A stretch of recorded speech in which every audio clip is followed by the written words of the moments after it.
welcome back to another episode of Grinding Iron and Flour. Today, Shelby and I are just outside Bozeman, Montana, and we're going to be doing some snow wheeling.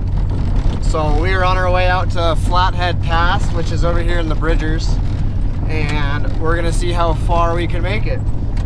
We've been getting a bunch of snow over the past couple weeks, and it should be pretty deep, so we'll see how it goes. We just got the new beadlocks and 37s put on, so we'll be airing down pretty low, and we might have to go lower, who knows. So we made it to the point where we're going to be airing down.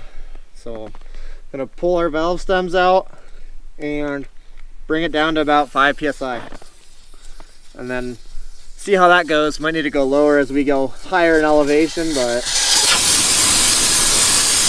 for now 5 psi should be enough. So far it's a little disappointing. I don't know if you can tell, but there's like no snow. We're making our way up. Our front diff locker's off, so the snowmobilers have definitely been in here a lot more this year than they have in the past, but maybe we'll have to try to come out again right after a big storm or something when there's some fresh powdered.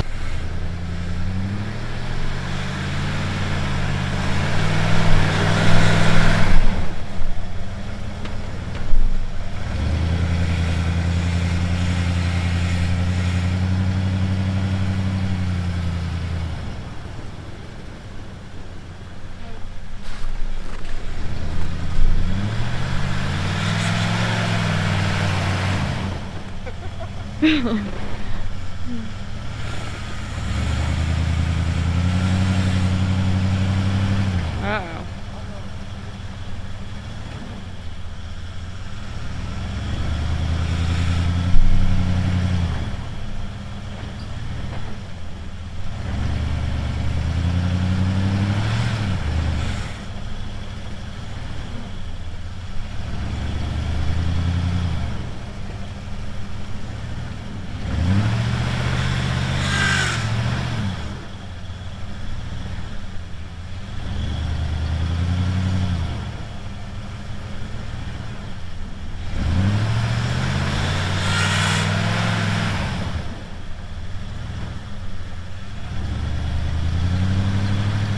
She's working through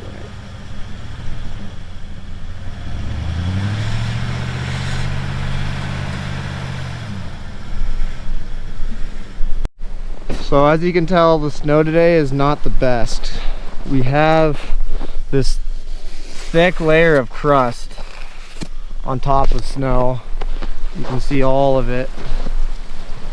We had some days last week when it was like 40 degrees out, and then yesterday and today it's been in the single digits. If we go right here in the middle, it's nice and hard packed from where the snowmobiles have been riding, but as soon as you get off and you get through that layer, it sinks down. So we still have a ways to go up the pass, so we'll see if we can keep going. Maybe we'll take her lower, who knows, maybe 5 is too high. We gotta get down to like 1 or 2. We ended up making it through. What it seems like is that's just a really gnarly snowdrift. I guess it's not a gnarly snowdrift. This is a smaller one for what we normally get out here in Montana, but with the way that the top layer was all crusted for probably a good 2 or 3 inches, made it pretty difficult to just break through it and get enough momentum. I ended up just backing down the road a ways, putting her in 4 high and just letting her eat. So we made it through. As you can see, we're back on top to where there's not a lot of snow. It's just hard pack. So we're gonna keep going and see how far we can make it.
That's not good. My panhard bar tore off. That is actually my frame rail. So the frame rail tore off.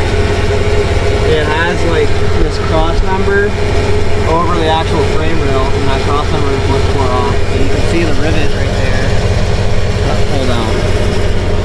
And we're quite a ways back here, and I have no steering. So I'm gonna see if I can try to ratchet strap my panhard bar back in place,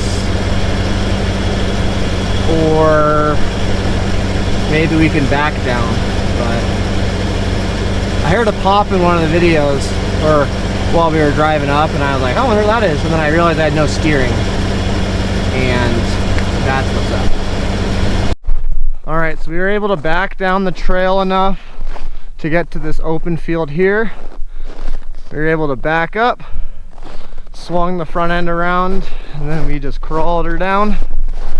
So now we got her turned around. I was able to get a ratchet strap over that panhard bar and basically suck it up against the frame. It's not perfect, but it's working a little bit. So fortunately, we know a bunch of the people here in the valley, so we are going to go ahead and limp it to our buddy's ranch and get that welded back on. So looks like my ratchet strap actually broke. So that is epic. All right, update on our little situation.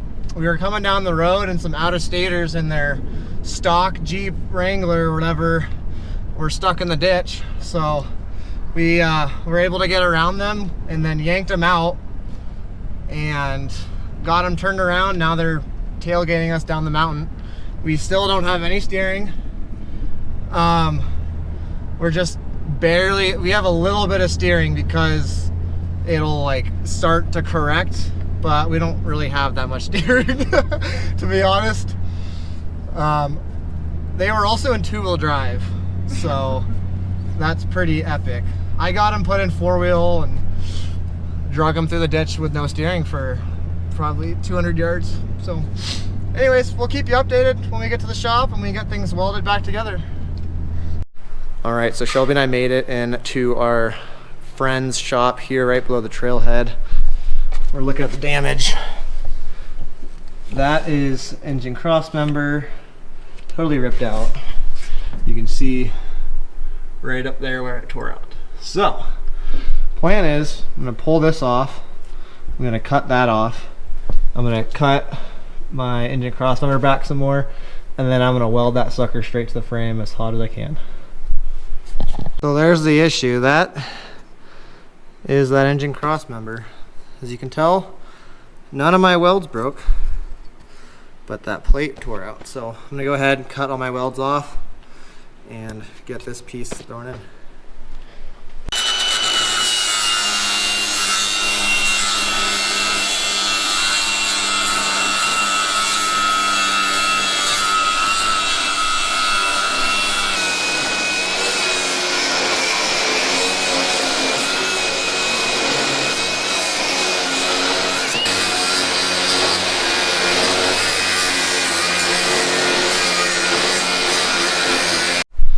Okay, so tires there. This tire's a little bit farther out. I got the panhard bar put back in. It's welded in place to get us home.